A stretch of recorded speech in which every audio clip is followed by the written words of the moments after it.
Good afternoon to each one of you present here. I hope you all are doing good and safe. Before starting the session, I would like to remind to keep your videos and microphones off. If you have any questions, kindly post your name in the chat box. Thank you. Now, Roshi Wadia College SPE Student Chapter is conducting a virtual seminar on drilling and completion fluids. I, S. Mahima, Communication Chairperson, welcome you all. Today is our second session on the topic drilling fluid testing and rock fluid interaction testing. We have Mr. Rahul Dey as a speaker, and hence I kindly request Mr. Rahul Dey to initiate the session. Thank you. Thank you, Mahima. I hope you guys can hear me loud and clear, and you can also see my screen as I'm presenting. Can someone confirm, Mahima? Yes, sir, we can hear you. And the screen is also visible. All right. And when I flip the slides, you can still see the slides, right? Yes, sir. All right. Good. Good. All right. Thank you, everyone, for sparing the time. This is our second session.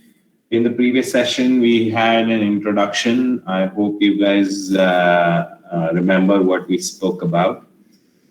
And well, after the first session, I thought that the second session should continue with a theme where it comes closer to you. In essence, what you have learned as a geologist or you've been learning as a petroleum technology student in Navroji Wadia College. Since I'm so familiar with what you guys learn and what is the syllabus like, I wanted to bring a portion of the drilling fluid theory or drilling fluid application, which hits very close to your home, which hits very close to the skill set that you build in college, right?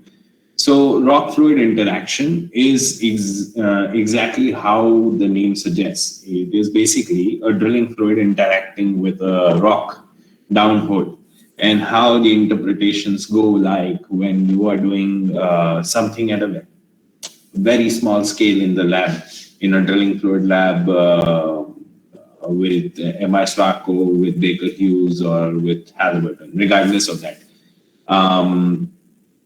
This is just a theoretical. Of course, I can't bring you to a lab and explain everything, which would have been ideal in this scenario. But since we don't have the lab, I implore you to have your imagination a little bit wider, to really pay attention to what is happening, right? And ask as many questions as you would want. We can keep the questions for the end, or you can type it in the chat box as they come to you so that we can address them at the end of the session and you don't forget anything. And don't worry about really taking any notes, because all the seminars that we do or all the workshops that we are doing, I'll PDF a copy and email it to Sagar, your professor. So he can then distribute it amongst all of you. And this is, so no need of any note taking unless you really want to. All right. Okay, so let's get started. In the last session, we did learn about what is an oil-based mud or what is a water-based mud. And in this session, we are actually going to see the minute differences that you would see when you're using a water-based mud or when you're using oil-based mud in the lab. And then maybe if you are reading your drilling technology theory over and over again within your syllabus, you would try to connect a few dots or a few questions which were never asked, or few questions which did not occur to you after this workshop. So I'm trying to connect the logical idea behind what is water-based fluid that you learned earlier in the previous session and why it is being used. That why is very, very critical. Once you know the why, you can basically design a fluid based on your expertise. All right. So there are a few tests or a few analysis which are very common between oil-based mud and water-based mud. There is no basically little to no difference between them. And then there are very few specific ones which we do only for water-based mud, which we only do for oil-based mud. And then there is some more advances that we need to make, because these are very crude methods of analyzing everything, right? So I'm going to give you a little bit of insight, a little bit of experience that I have had when I worked as a global technical service engineer and a technical manager for Southeast Asia with MI SWACO. I'll give you a brief experience highlight on what kind of questions a client asks you. So if a client asks you, how you tackle that question and what do you do to really answer it.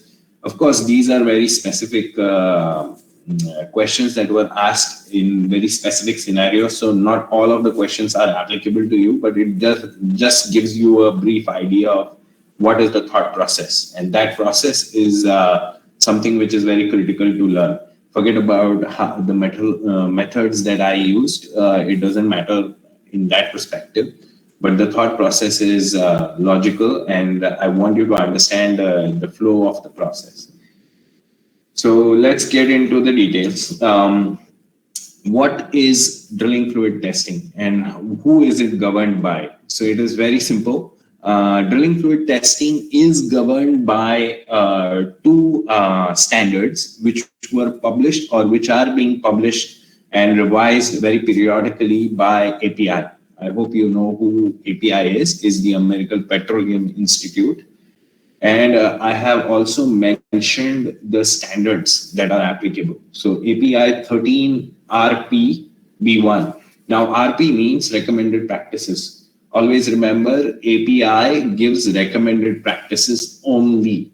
It does not really standardize everything. So why is that so? It is so because it gives flexibility to all the clients and all the service companies and everyone who's working in the oil and gas field, a little bit of flexibility on what they do around the globe. Since API is a very small unit in terms of where they are placed, they are only based out of America. They don't intend to really post any guidelines or specific rules for any kind of drilling fluid testing, because drilling fluids are such a wide range of application and such a wide range of subject.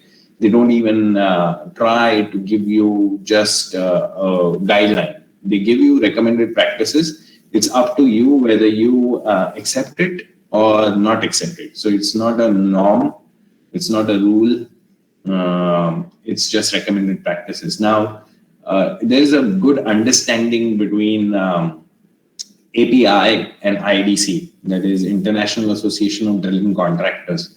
So whenever there is a problem on the rig site, they always go back and forth within API standards. So API standards, although not a general rule book or so to speak, not a law that is enforced within the oil and gas industry, but it's like a guideline which is followed more or less everywhere in any part of the world. Knowing these two standards gives you 80% of the knowledge that you really need to become successful in the mud industry or in the drilling fluid industry as a whole. So everything is based out of these standards. Within the course of 10, 15 years that I've been associated with this industry, I have learned these standards, not by heart. Of course, nobody can do that because they are 500 pages or so, or 150 pages, I don't remember. But most of it is known to me somehow. So I have written some methodologies which go into the practice, recommended practice. Now, that is something that is, as a student, is very critical for you. So if you find a method which is much better than whatever the method is represented in API 13B1, as a student chapter, SPE student chapter, you can propose alteration to this, and this highlights you at the beginning of your career. It doesn't. It gives you a little bit of an edge amongst your peers, your students that are sitting right besides you or listening to the same or sitting in the same class. It gives you a little bit of edge, right? So knowing the standard comes first, and then improving the standard comes next. And if you can improve the standard, that means you get an edge into the industry, obviously, right? So density is drilling fluid density, like I said, the mud weight, in common terminology, how it is called, is the most important factor that we measure. Now, you're going to say that what is such a big rocket science in measuring a fluid's weight? This is so simple. I mean, I can do it for water. I can fill up a glass. I can put it on a weighing scale in the kitchen. That gives me the weight of the glass and the water inside it, right? It's not very complicated. Of course, it becomes much more heightened and complicated when it comes to oil and gas industry. Your drilling fluid could be mixed with gases coming out of the well, and you would not know. So you are the first line of defense. A mud engineer is the first line of defense. Typically, even before a kick comes into the well bore, a mud engineer kind of knows what are the changes. If there is going to be a water kick, if it's going to be a gas kick in the well, a mud engineer typically knows even before the driller shuts in the well. He would probably get a faint idea or a very quick idea, maybe 6-8 hours ahead of time, right? So a good mud engineer basically knows exactly what he's doing, and he could probably caution the company man and the rig floor that this is going to happen, right? Or this may happen, or it's already happening, right? Even if their instruments are not picking it up, right? So I'll explain in detail how we can do that as a mud engineer with experience. But for now, just remember that the drilling fluid property, which is called the mud weight, is very, very crucial for the well bore. This is your, it's also called the first BOP of the well. You probably have heard what is a BOP. You may have not seen it, but at least heard about it. It's called the blowout preventer. The drilling fluid is the first line of defense, first BOP of the well, right? So it's very, very crucial for you to understand what it means. Now, measuring a drilling fluid density in the lab is a picture that you see on top with a weighing scale, with a kitchen weighing scale, or with a very precise weighing instrument, like you probably have it in your analytical lab. Go visit the lab and see how they measure chemicals, right? So, or measure liquids for that matter, if they have to.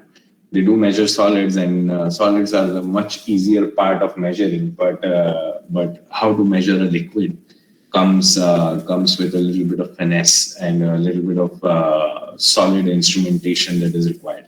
So the cell that you see on top of the weighing scale is called a pycnometer. It's a known volume container. So a container which has known volume. Now, I'm pretty sure that you as students have either done a little bit of chemistry or at least try to visit the chemical lab after this seminar ends, right? Or maybe somewhere in the next week. And go ask the chemistry guys, whoever is doing a DYBSc in chemistry or is a chemical expert or one of the professors from chemistry. Just ask them randomly. Sir, if I can use volume cylinders to measure accurate volumes for fluids, for liquids, right? Be it water or anything else. So those Borosil test tubes that you see, they are clearly marked as TD and TC. Ask them what is the difference, right? TC is to collect. So remember that anything that is coming out of a tube and you are trying to collect it and determine the volume. It's called TC. And TD is to dispense. So that is, you measure it in the cylinder and then you dispense it in something else. So the volume changes slightly. Now that slight change, be it with an error of 10% or be it with an error of 1%, right? This makes a massive difference in the wellbore. So now mud weight of 11 ppg and 11.1 ppg could make a massive difference in the hydrostatic pressure that is made into the well, and sometimes you may just lose fluid if you are on a very higher margins of mud weight. So this makes it very, very critical or precise measurement kind of instrumentation, right? Now, the person you see at the bottom who is measuring the mud weight could be a derrick man, could be a mud engineer, could be a shaker man or shaker hand at the shakers. And that is a precise instrument also. So don't get me wrong, that is not a non-precise equipment at all. Everything we do in the oil and gas industry is very, very precise. But there is a degree of variation, right? So there are two things that you will probably need to understand as a student, right? Without handling these instruments. How do I understand what is the error in the measurement? How do I compensate for it? That's step number one. And step number two, if the equipment is damaged, what should I do next, right? Since this being critical to the wellbore and the performance of the drilling fluid and the BOPs and the well control situation, how can I rectify the situation quickly, right? With the things that I have at hand.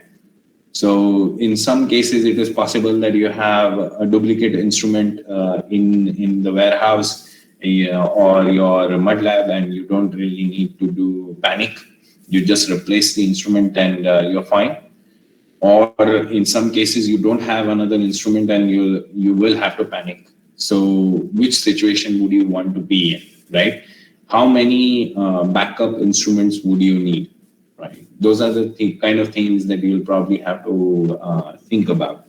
Now, being in the lab, do I have a kitchen scale lying around, which is extra? If something goes wrong with one of the kitchen scales or one of the scales, weighing scales, what can I do to rectify the situation? Do I have to do it right now or can I do it tomorrow, right? Things are very, very critical on the field. Things may not be that critical in the lab. So either way, right?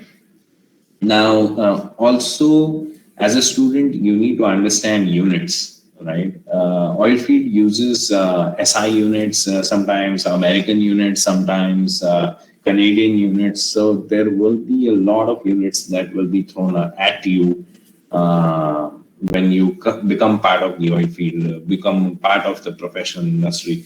Somebody may come back and say, "Hey, my mud weight is in pounds per gallon." That's ppg in short, or pounds per gallon, like you see on top, presented as the first equation, right? So it's either pounds per gallon, and then you go to, for example, you go to Canada to work, and they are using pound per feet cube.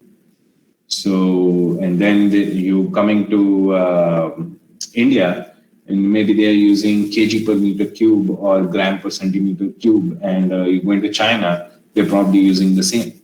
So working in all different parts of the world, if you want to be a global citizen, then you will have to understand what is the conversion factor. So that's something that you could learn when you're sitting at home or you're still studying. That's very easy.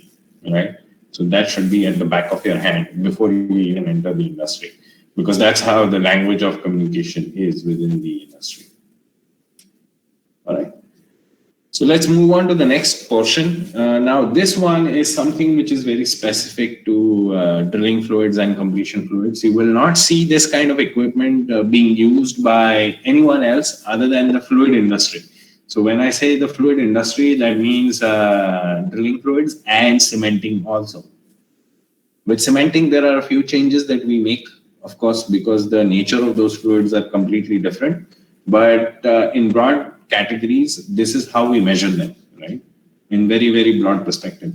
So these instruments, unfortunately, I can't show you. You probably can go to Google and try to search for them, like a 6-speed viscometer. It's very easy to search on the internet, and you probably get a lot of hits, and you can see how it works. And maybe there is a YouTube video also. I am not aware. Maybe you guys are. You can make a search and you can see how it works. But it's very simple instrument. It's a desk. It's like your laptops or your mobile phones. Very, very small and handy. Can be taken anywhere.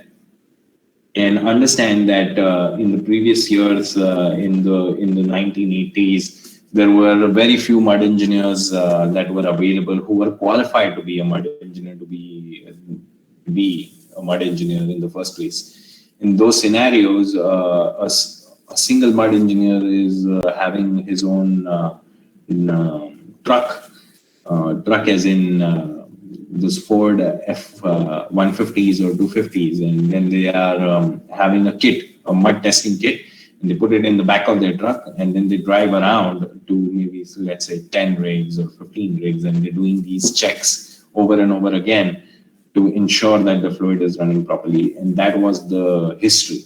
Nowadays, it's quite easy, because there is going to be one dedicated mud engineer for one rig, and you're not moving around the same way. So it becomes much easier. Even though this is a mobile equipment, you don't have to really carry it everywhere.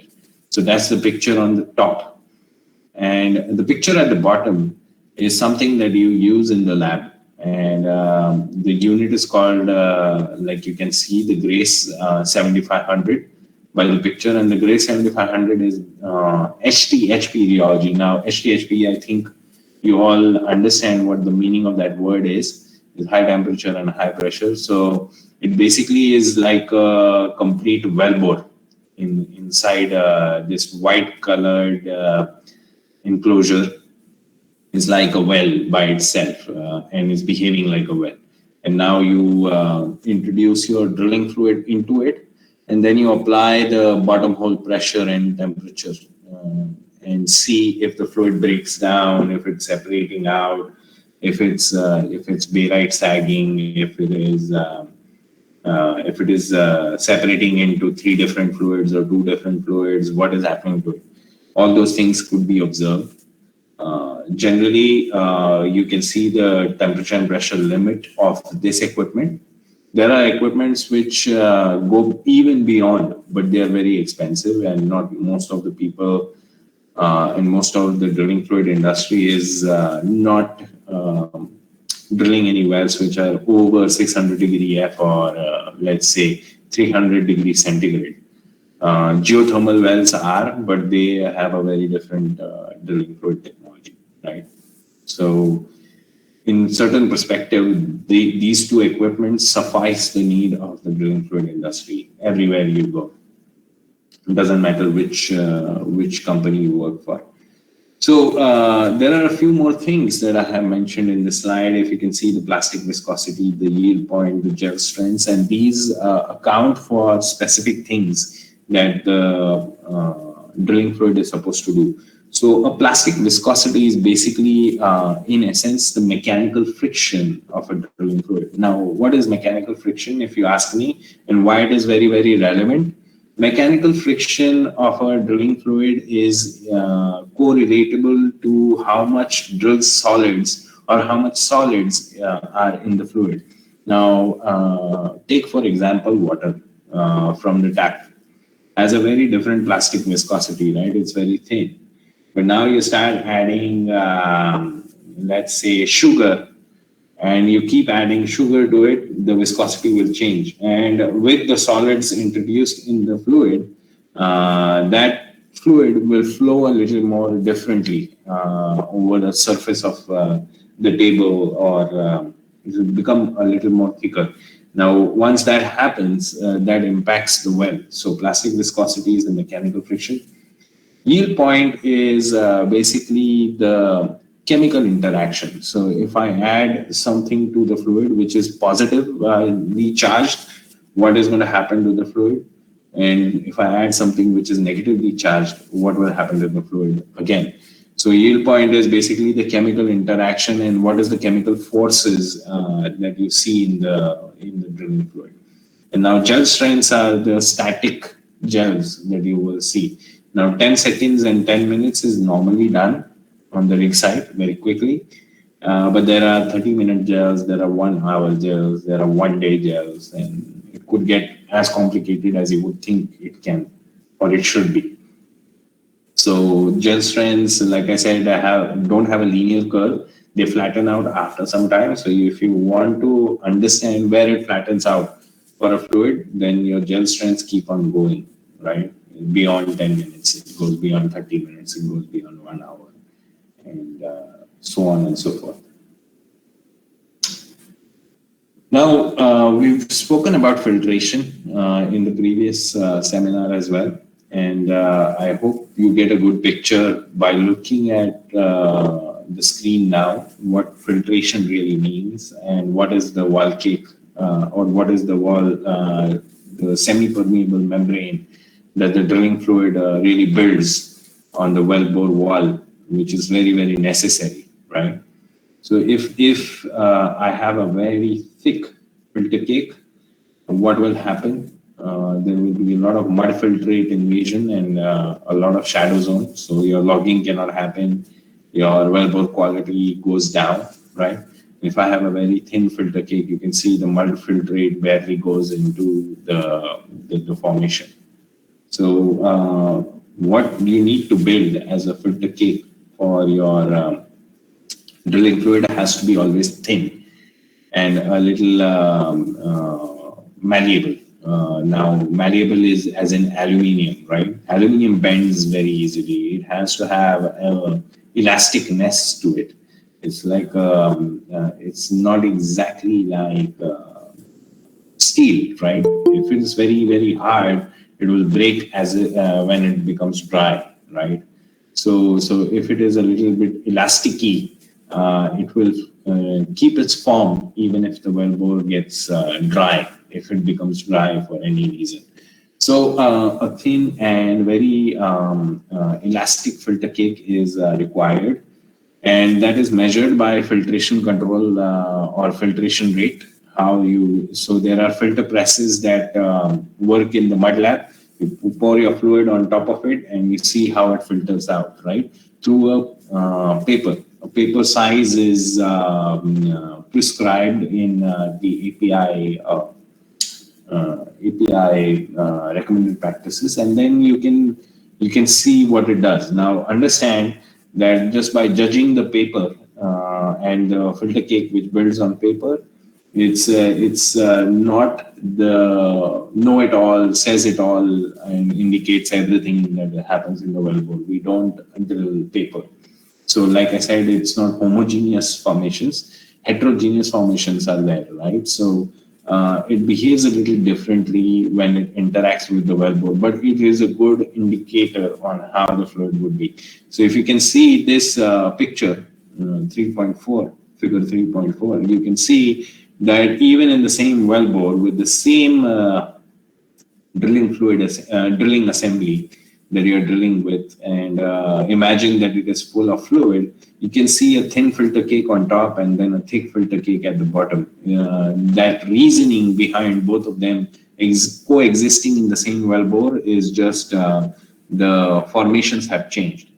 Here I can't tell you which formation is which, but we can just imagine that maybe this is on top is sandstone and maybe that's the bottom one is limestone, and that's why it is behaving like that, right? Big caverns, big thick filter cake, because a lot of fluid is lost in limestone.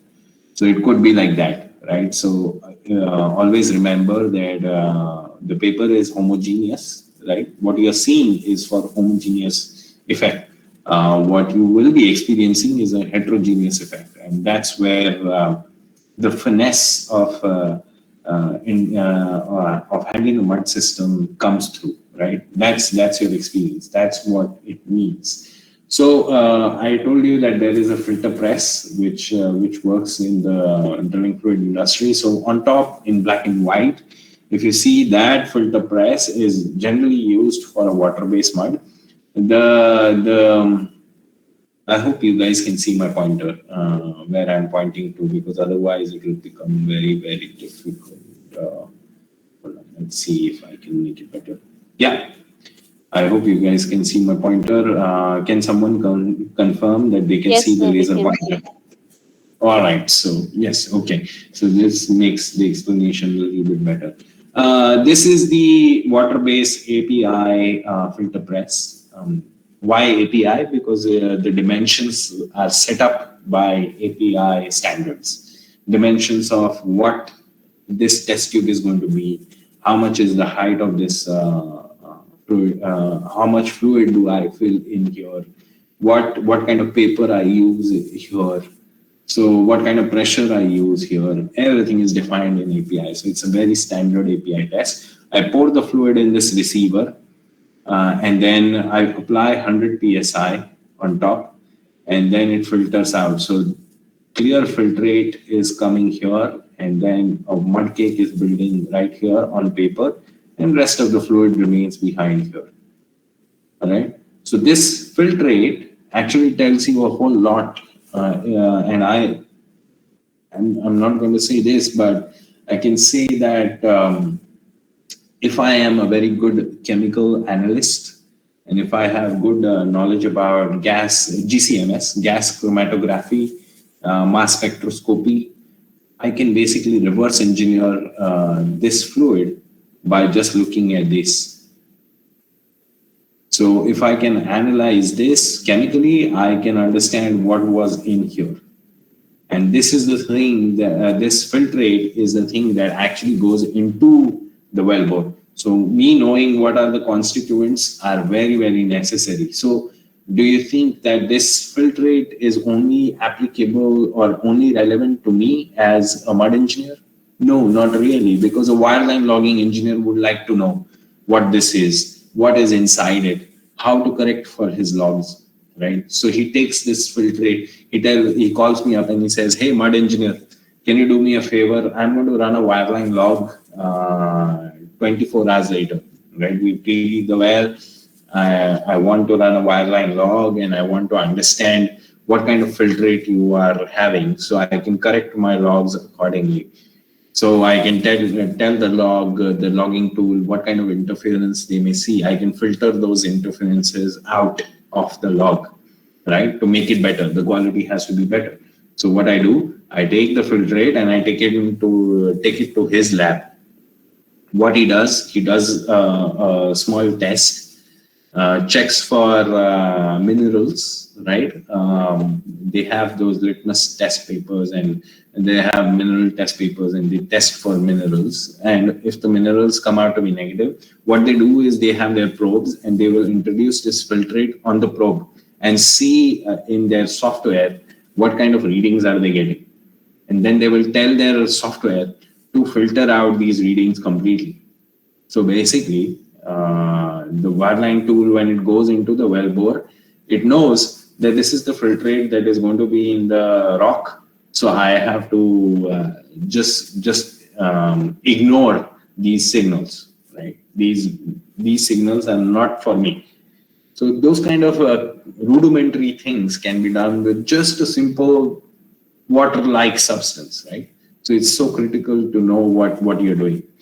Now, on the right-hand side, you can see a HTHP filter press. This is generally used for oil-based muds only, right? Water-based muds don't go here. In very seldom cases, it can go in here to test, but that is very extreme and very specific. So we are not going to touch on that subject.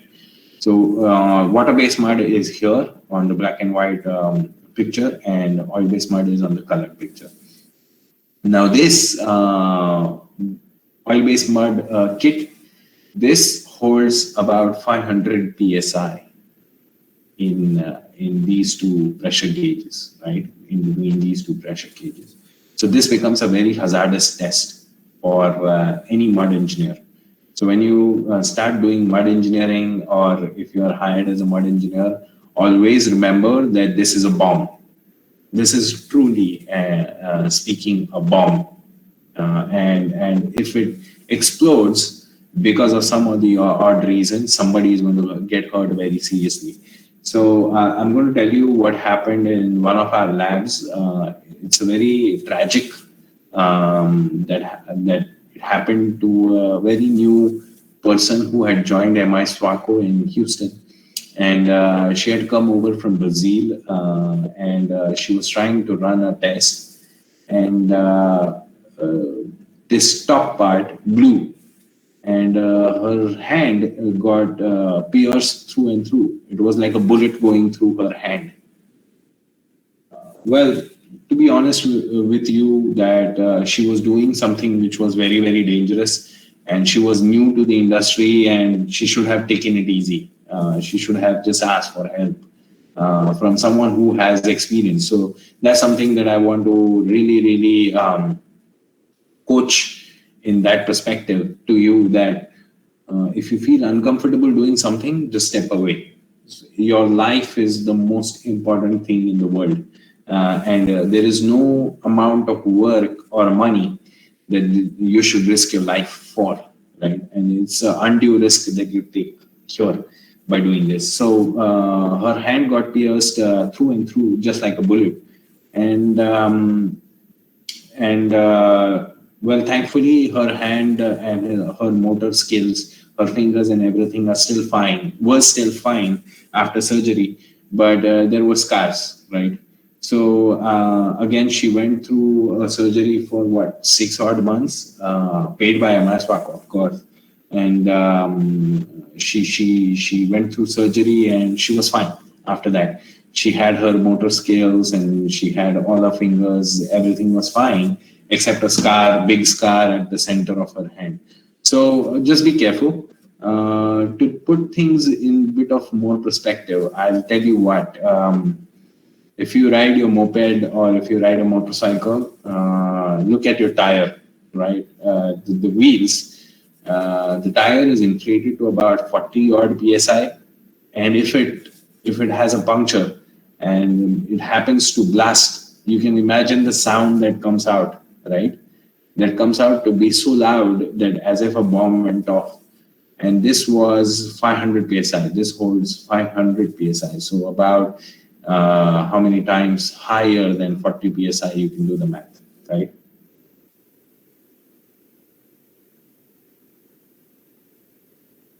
It's very, very careful, right? Very careful. I mean, there's no two ways about it.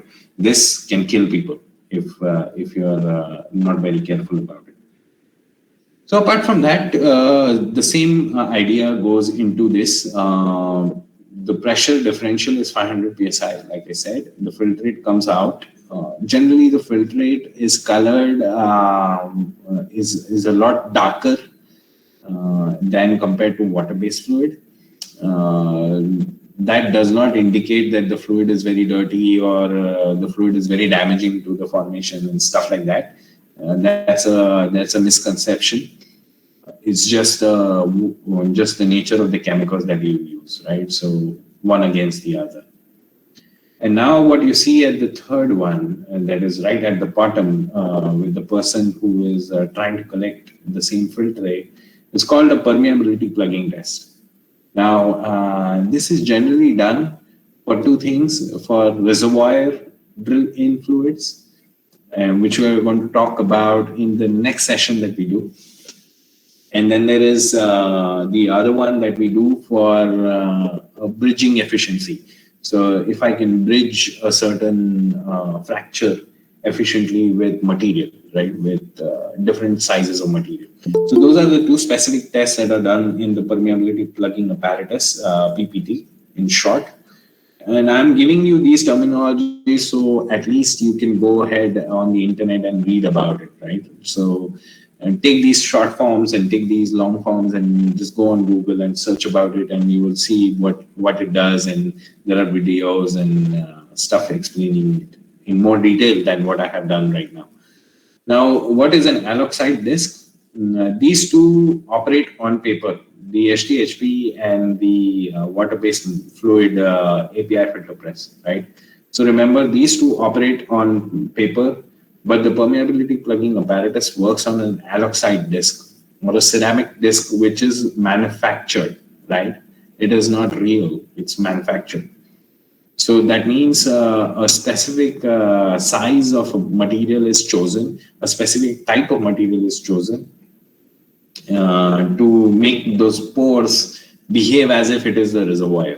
It is not a reservoir, but it behaves as if it is the reservoir. And then you see how the filter cake is building up against the reservoir, what kind of filtrate you are getting. Is it very dirty? It is very clean. And this would probably indicate what kind of completions you will have to run. Do you have to do any acid jobs? Do you have to force the fluid to flow the other way, or force the reservoir fluids to flow into the well? What are the fluid pressures, right? What kind of invasions would you see? So all that can be determined primarily using the PPT apparatus. A few more things that you will do, which is common to both water-based mud and oil-based mud, is one is called the sand content. So when you drill sandstone or any kind of sandy material, you know what sand does to steel, right? Maybe you've heard of the term sand blasting. Sand blasting is actually used to cut metal, right? And what do you think we have in the wellbore apart from the formations? Apart from the formations is just steel, right? Steel or carbon steel, or but basically steel, basically some kind of metal. So if you have too much sand in your fluid, the entire thing works as a sandblasting equipment.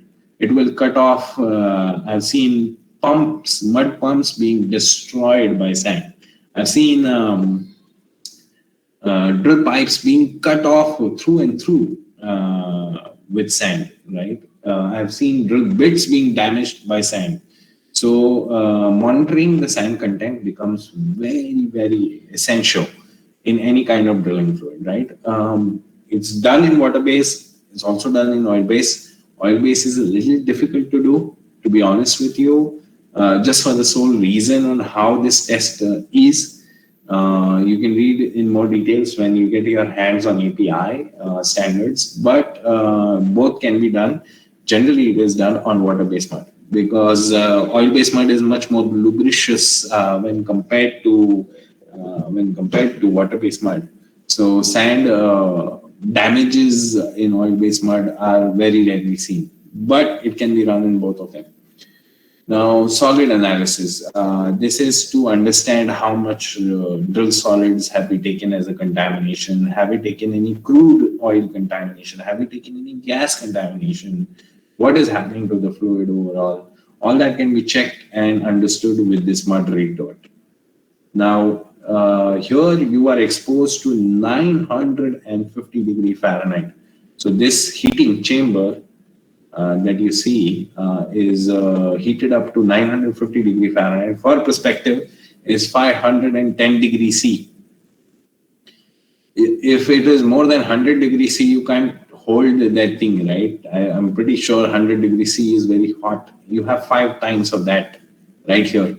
So imagine your hands being burnt. Your flesh will be burnt out of your hand if you are not careful with this instrument. And this is an instrument you'll see in each and every mud lab. Everywhere you go, every mud lab you visit, you will see this instrument compulsory. It doesn't matter whether you're running a water-based mud, oil-based mud, or you're running SPM. It doesn't matter what kind of fluid you're running. This equipment is available. So temperature is another key risk that you take. So you have to be very careful with this instrument. All the safety guidelines are also mentioned in API. And of course, when you become a mud engineer, you are taught. That's why you are sent to a mud school, so that you don't get hurt. You use these instruments every day in mud school, at least after the first week. So that really gives you an idea of how to handle these things, right? So handling these things are very, very sensitive. Always remember that you have to keep your presence of mind. If you don't have your presence of mind with you, don't deal with these instruments, because these instruments can hurt you permanently, okay, and kill you also if they want, if you are not very careful. So you'll have to be very, very careful with these. All right, so those were the physical tests that we spoke about. Now let's look at a little bit of chemical tests, right? I keep telling you to go and visit your chemistry lab in Navroji Wadia College, and this is why I do that, right?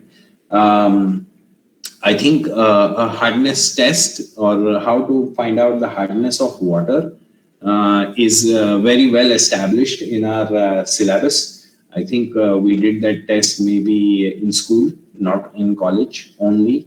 So those kind of things are still carried forward in drilling fluid industry. So now if you go back and think, drilling fluid industry is not very difficult to get into. I mean, you being a geologist or you being from Navroji Wadia College does not inhibit you from getting into drilling fluid industry. It's only you yourself who are inhibiting yourself, right? So basically you are stopping yourself from going into the drilling fluid industry because you're not paying attention to the things that have been done earlier with you, right? Or you have done it yourself.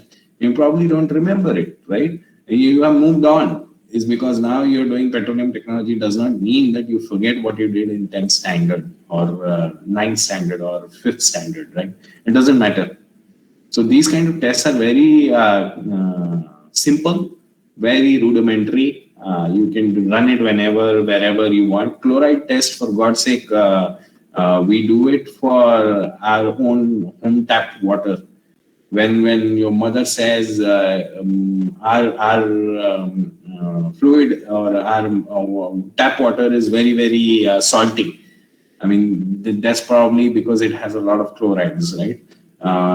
It's also when your soap is not lathering up when you use your tap water to wash something, wash your utensils or whatever at home. You can see probably it's the hardness, right? It's the magnesium and calcium, which is not allowing for your water to really allow the soap to lather up to clean the utensils, right? So how do you treat that hardness? You treat that hardness with sodium bicarbonate. What is sodium bicarbonate? It's probably baking soda that you see standing in your cabinet, kitchen cabinets somewhere, right? So common chemicals, you need to know them, right? Common salt, what is common salt? NaCl, I know that, everybody knows that, probably everybody remembers it. But what is baking soda? What is baking powder? What is how it is used in water? Why it is used in water? How does it react? Those kind of specific chemical reactions, if you know, it gives you an edge in the drilling fluid industry, right? Now, understanding this then comes into your mud applications. When you go and do a water-based mud check, you check the pH first, and pH is very rudimentary, I mean basic chemistry.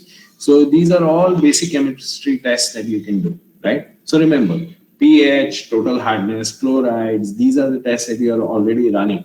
Now, phenolphthalein test, you all do when you are part of your, as a part of your chemistry practicals, if I remember correctly, to turn something into pink, right? I mean, I'm being very, very blunt about this. I'm not getting into details, but go back and look at that.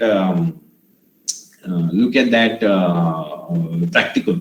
I mean, if you have taken notes and if you've seen what is the reaction, what the phenolphthalein is doing, why is it turning pink, why it is not turning blue, when does it turn pink, what is the titration chemical, what is the titrant chemical, all those terminologies are what you are going to learn or relearn when you become a mud engineer. So it's much better that you learn it now, right, as a student. There are a few chemical tests that you do in the oil-based mud side as well, right? So water-based mud, we saw pH and everything is just daily life. You see that. You see the phenolphthalein test is again repeated here. Phenolphthalein actually is doing alkalinity. How much alkaline chemicals you have in the fluid is, like I said, every fluid has to be alkaline, right? So knowing that standard of alkalinity has to be one of the crucial factors, right? So that's how I'm trying to connect what we did in the introduction and what we are doing now in the second session. Chlorides is again very, very basic. Why chlorides? Because chlorides can throw off the balance of the emulsifier in the oil-based mud. So I'm going to give you a little bit of experience, and this is going to be a little bit complicated, but don't worry. If you don't understand it, it's fine. But at least get the thought process, right? What is the thought process? So this is a story, or this is an incident from Argentina. When I was working as a global technical service engineer in Houston, my manager comes up to me and says, "Hey, Rahul, we have a problem in Argentina. Can you deal with it?" And I say, "Okay, no problem. Can you forward me the email?" Because probably he got a complaint on an email, right? So he forwards me that email, and I read through the email, right? And it's not very specific. I mean, the drilling fluid engineer and the project engineer or whoever is handling the project is complaining, but I can't understand what he's complaining about. But I do know what is the exact issue, right? He's pointing out the exact issue. So what he says is, I'm mixing a diesel-based oil-based mud, right? And it stays fine when I use it for 1 day. And the second day when so after the night time, where it is very, very cold in Argentina, the temperatures drop to what, 15 degrees C, 12 degrees C, somewhere around that. And as soon as it becomes cold, this fluid is behaving as if it is a jello set into your fridge, right? You probably have seen jello, right? You probably eaten jello or jelly. So it behaves like jello, and I can't pump it in the wellbore. So every time I start pumping it, I can't pump it. The mud pumps are taking up air, they're sucking air, and I can't get the fluid to flow. As soon as it comes the sunshine time and the sun comes up, the fluid comes back to normal, right? Weird. Diesel, have you seen diesel freeze? I mean, diesel doesn't freeze easily at room temperature. It doesn't even freeze at 14, 15 degrees C. You can try it at home. Put diesel in freezer, it will never freeze like ice. Water will freeze like ice. So that's probably what is happening. I mean, where is the water coming from? Why is it interacting this way, right? So those are the simple questions that come to mind. So I say, okay, I have read the email. I need more details. So let's go back and look at the mud reports. So mud reports, we look at the mud reports for what, 2 months now. So for the past 2 months, we look at the mud reports daily. What is exactly happening? What are the numbers reflecting? What is actually happening? So it is as if you're looking at a case, right? Like Sherlock Holmes. You're trying to find clues. And where do you find clues? You find clues in numbers. Numbers from where? From these chemical tests, physical tests that have been happening. So we look at the chemical tests. I start plotting the trend, and there is a trend of this POM, or the alkalinity, being very, very high. So that being very, very high should not cause any kind of freezing issues, right? In any kind of fluid. But when you go back to the lab, you test the theory out. Hey, this is not happening. This should not happen, right? And I'm not able to replicate it. Then that means there is some kind of interaction which is happening locally, not universally. So when you think about locally, you go where the incident is actually happening, right? You go to the place where it is actually happening. So you investigate the murder area, right? That kind of thing. So like a forensic scientist, you go there and you start investigating. So I travel to Argentina. I stay there for 30 days. We start investigating from day 1, right? Day 3, we have probable causes, right? At least 4 of them. Now with the rule of elimination, you start eliminating those thoughts, right? So it could be because of the POM being very high. So why is it the POM is very, very high? So what is the chemical reaction that could happen with excess alkalinity? Because Rahul already told us that every mud system has to be alkaline. So alkaline, let's say to level 1 or level 4. Whoa, how does it matter? Both are alkaline, right? Level 4 is a very different level of alkalinity. I'm just giving you a number. It is not really related. So level 4 of alkalinity is not same as level 1. Similar to your body, right? When you drink a lot of water and you take a lot of salt and your body starts holding your water, your weight goes up, right? So if your weight goes up, you may freak out. Hey, my weight is going up, I should lose weight. But it's not weight from fat. It's probably just your water weight, right? So what do? You take potassium and you flush out your system from the sodium, because sodium is the one that holds water in your body. So it's just a subtle chemical reaction that happens and all your water weight drops in one day and you lose like 3 kgs. Is it even possible, right? Losing 3 kgs? No, you just lost the water weight because your hormonal imbalance between sodium and potassium is where you have altered yourself, right? You just had a little bit of potassium, so your sodium goes out of the system, which takes the water with it. Potassium doesn't hold as much as water as sodium in your body, and you can research all this. This is all available, right? In Google or wherever you search for. So similar to that, this chemical reaction was actually happening because of the excess alkalinity that was inside the drilling fluid system. And that excess alkalinity was causing calcium grease. Now, you are going to ask me, what is calcium grease? Go back to your households and look at your kitchen sink, okay? The typical household kitchen sink will be very, very clean. But if your water has a lot of calcium in it, so total hardness, when your total hardness is very, very high and has a lot of calcium, your soap, when it mixes with that calcium, right, it doesn't lather up. It causes a calcium grease which sticks to your sink in the kitchen, right? Now, if you don't have it, that means your water is fine, right? But if you have it, then you know where it is coming from. It's a calcium grease. And how do you get rid of calcium grease? What you do is you add a little bit of acid and your calcium grease is gone. So at home, what kind of acid you use? You can make maybe an acidic solution of hypochloric acid or HCl or something, very dilute acid, and you can wash your sink and it will all go away, right? Because now the calcium grease is gone. But in mud system, that calcium grease cannot be treated with acid because you can't pump acid down the wellbore. So you have to do something else, right? You have to change something else. You have to bring some other chemical. So we brought something else, some other chemical, which tolerates that calcium grease much better than what chemicals we had. As soon as we change the mixture, it works like a magic, right? And it becomes fluid.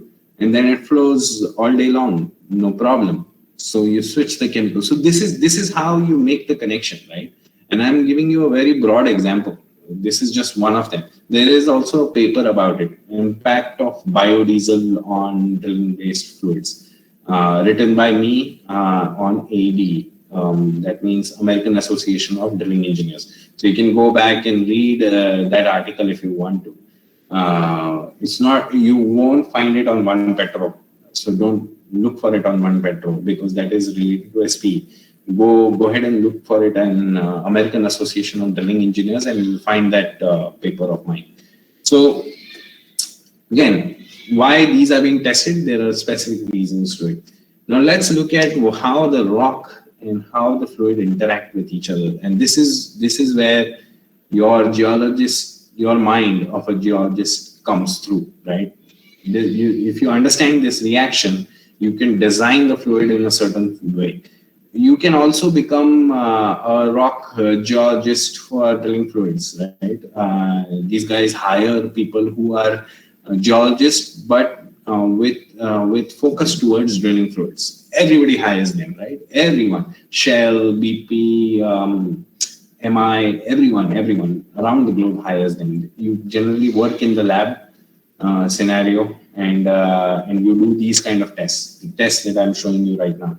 And basically, you then give your analysis that this fluid A is not suitable, fluid B is suitable, fluid C is not suitable, stuff like that, right? And then the drilling fluid engineer or a person like me will change the design, tweak the design, and then give you a different fluid to test, and you will say, okay, it is much better. So fluid C, which was not better earlier, it has now become better by the changes that you have made.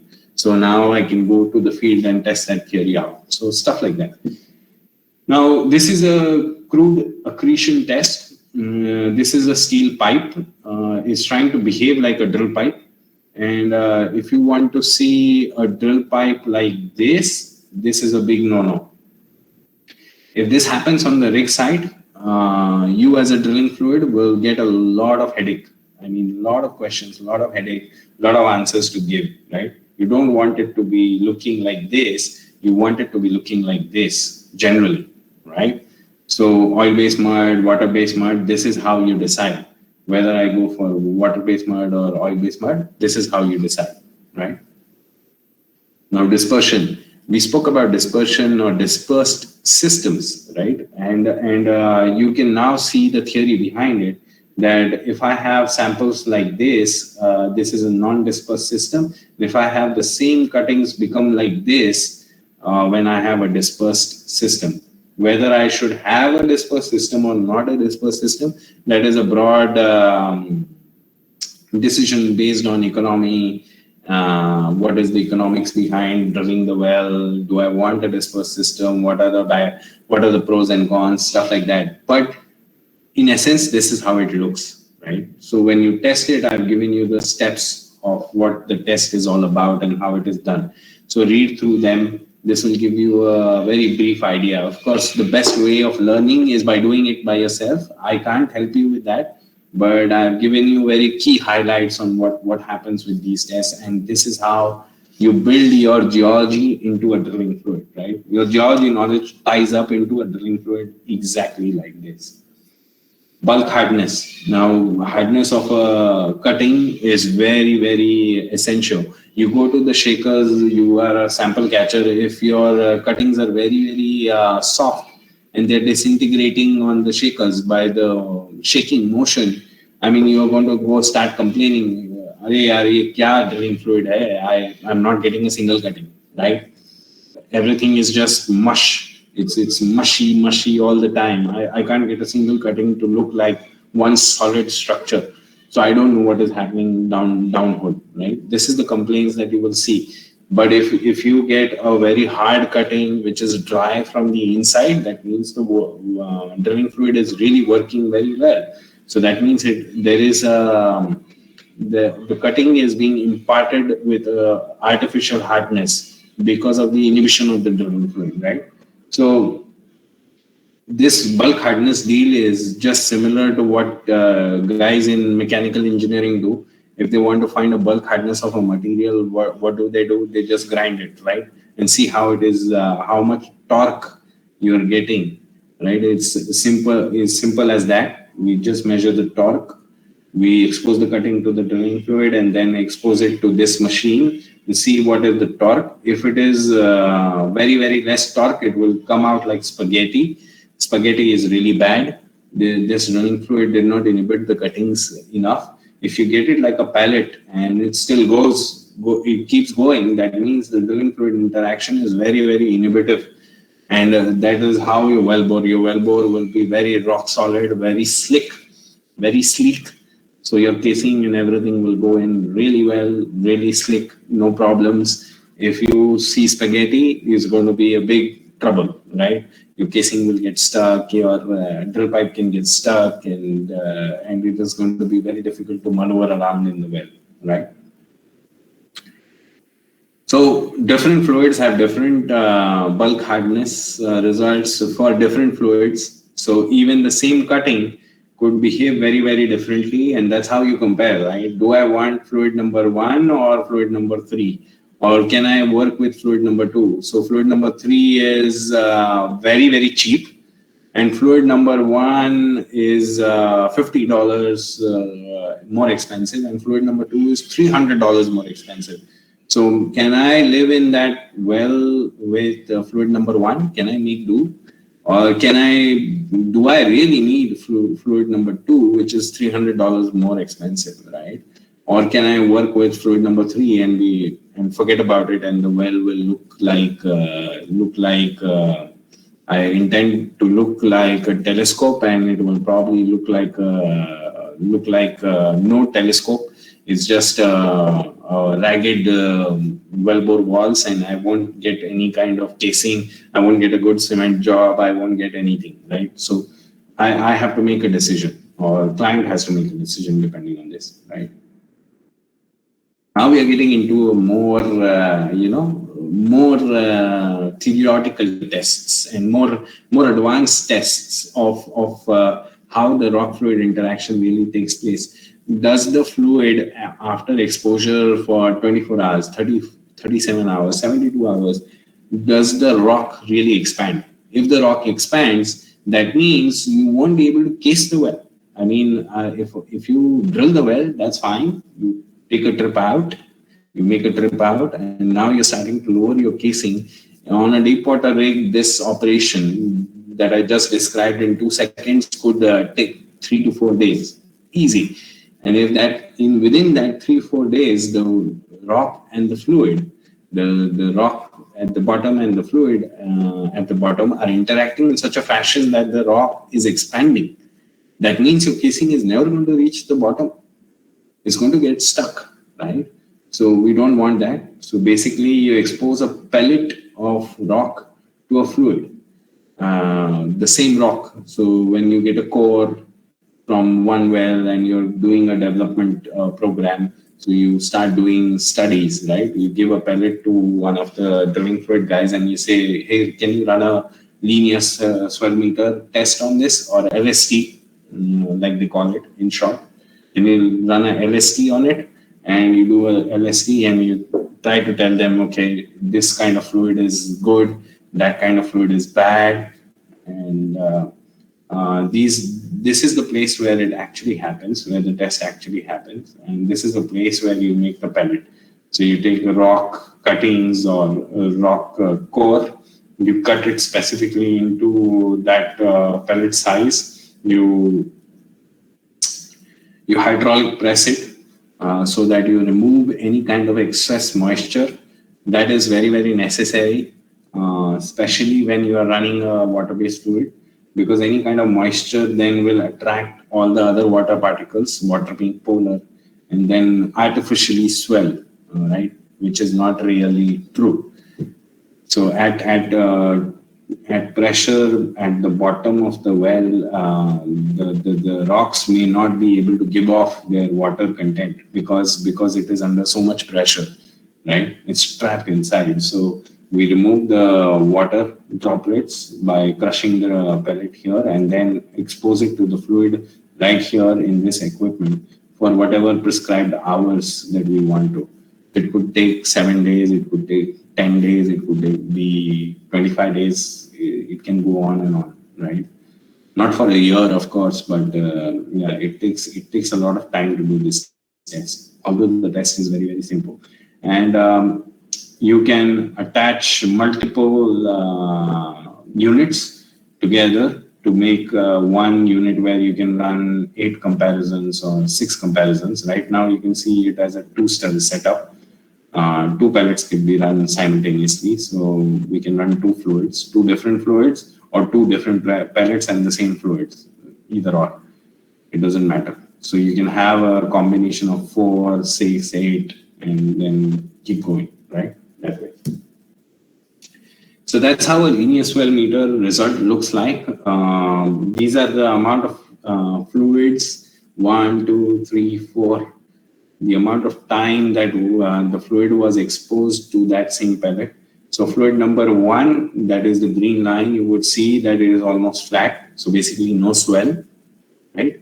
Then fluid number 4 is going to be the worst one because that has what? 35%, 36% of swell over how many minutes? over 1440 minutes.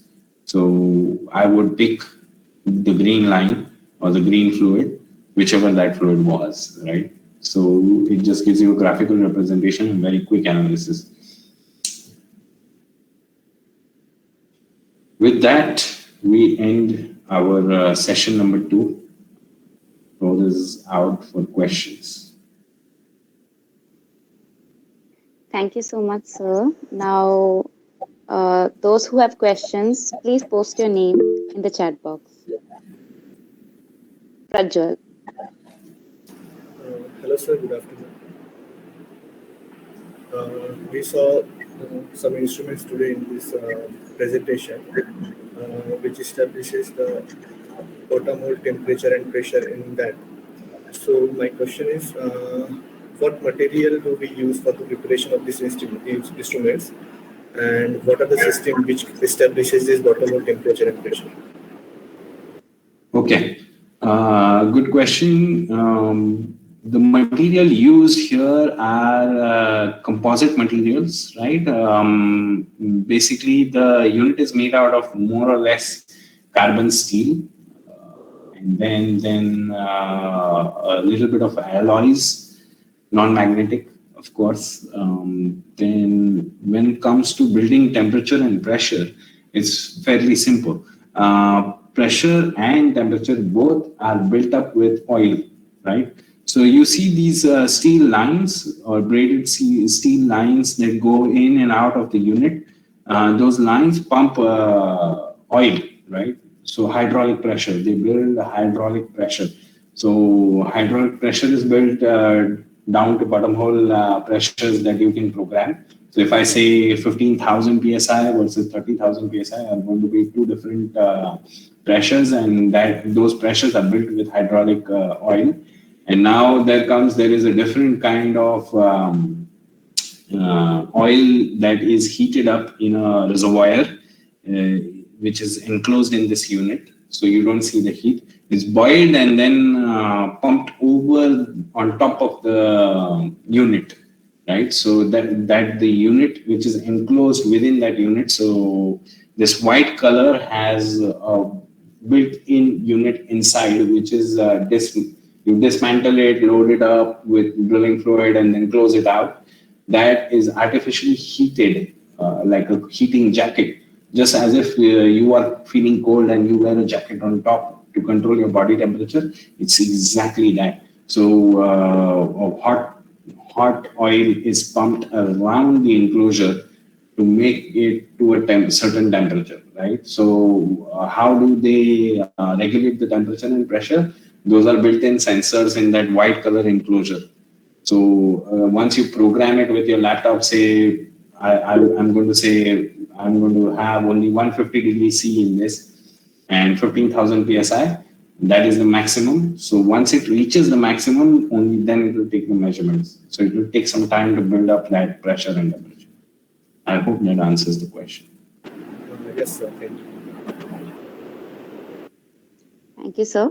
The next question is from Shubham. Hello, good afternoon, sir. Good afternoon, Shubham. Sir, my question was, in the mud logging paper, we got to know that we also measure the mud properties in and out of the well, like density and temperature. Mm-hmm. So why doesn't the mud engineer take this data for measurement of density? Or is it the measurement of density from a pycnometer is much accurate? So you've answered your own question, Shubham. The measurements that a drilling fluid engineer makes with relation to density are far more accurate than what you make with a Coriolis flow meter that you are referring to in mud logging. In certain scenarios, a Coriolis flow meter is maintained up to spec, and you have to calibrate it to a drilling fluid, right? So the calibration by a mud logging unit is either done in a week or could be after 10 days, whatever the protocol is. So it may miss within those 7 days a few places where the density could be varied, and it will not pick it up, right? So a Coriolis flow meter, yes, although very, very accurate, has to be always calibrated, and you don't calibrate it every day. That is for sure. So a drilling fluid density, or the way the mud engineer measures the drilling fluid density, is much more accurate in those terms because it is being taken real time, and the instrument is being calibrated every time before we take the measurement. So the accuracy is the reason. Okay, sir. I have one more question. Sure. We have seen the effect of sand on the metals. So if we are adding barite in the drilling mud, doesn't barite act as same as sand? No. Well, Shubham, I implore you to go back and look at what barite actually is. Barite in chemical nature is barium sulfate. So BaSO4, as its chemical formula, has nothing to do with sand. Sand is just silica. So the hardness of these materials, and I'm pretty sure that you're familiar with the Mohs hardness scale. The hardness of sand or silica or quartz is much, much higher than barium sulfate. So barium sulfate has no detrimental effect on sandblasting, or it will not sandblast the metals. It will only increase the frictional pressures. So the plastic viscosity will increase with an increase in amount of barite in the fluid. But there will be no adverse impact on sandblasting or sanding or sand impact because of barium sulfate, because of Mohs hardness scale. Always refer to Mohs hardness scale. Quartz is the most likely culprit, which is part of sand. And yeah. Thank you, sir. Okay. No problem. Thank you, sir. The next question from Sumedh.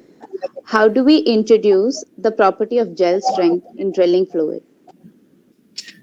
So Sumedh, the question lies in the introductory session that we did earlier. So it is because the drilling fluid is a non-Newtonian fluid and a thixotropic fluid. It will create its own gel strength when it is static. So it's by the nature or the physical property of the fluid. So there's no need to introduce it separately. It just is that way. It's because the fluid is classified that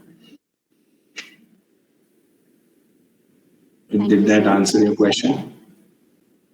No, let me ask Sumedh.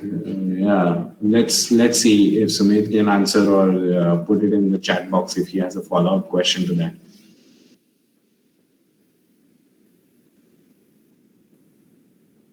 Yeah, Sumedh, please.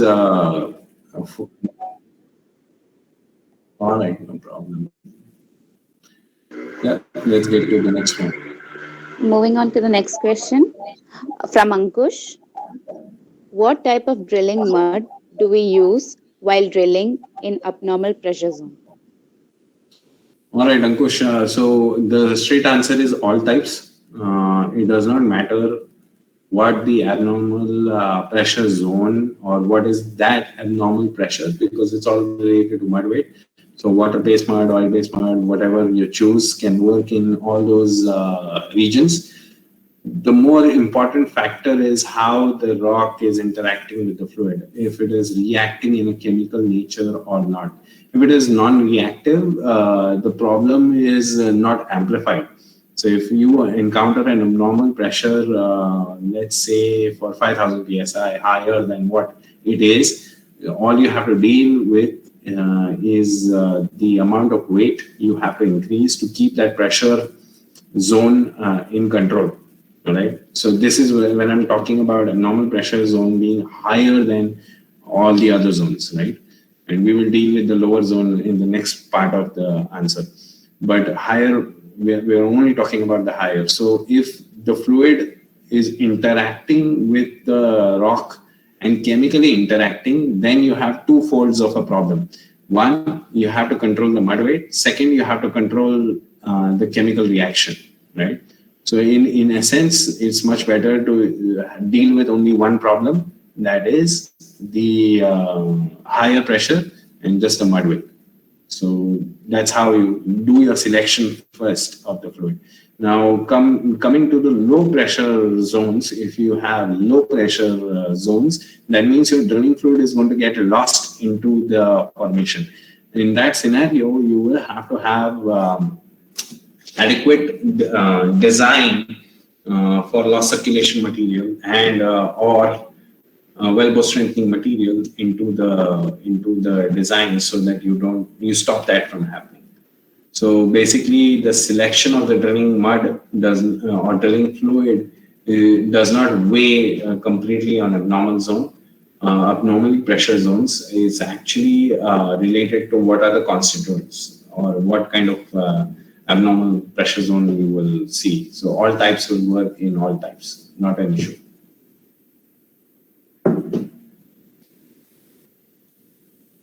Yeah. Thank you, sir. Now we have come towards the end of the session.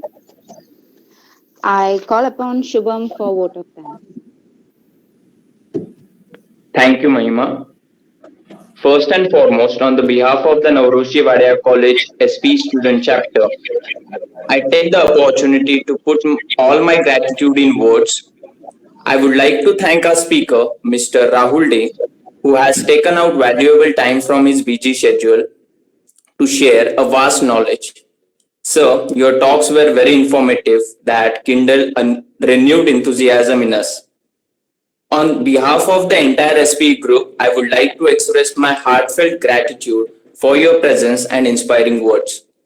I would also like to thank our students who have been a very encouraging and attentive audience. Thank you all.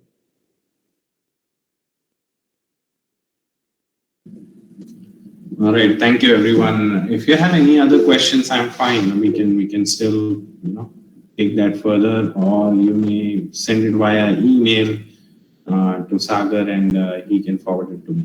That's absolutely fine. At the end of the next session, I will PDF all my material and send it across to Sagar. So that should be the end of the session. So the next one will be the last one, unless you guys think that we should do more, right? For any kind of topic that you would want related to drilling and completion fluids, of course. So, all right. If there are no further questions, you have a good day, guys, and have a great weekend ahead. Thank you for your time, and we'll talk in the next session. Thank you, sir. Thank you, sir. Thank you. Bye.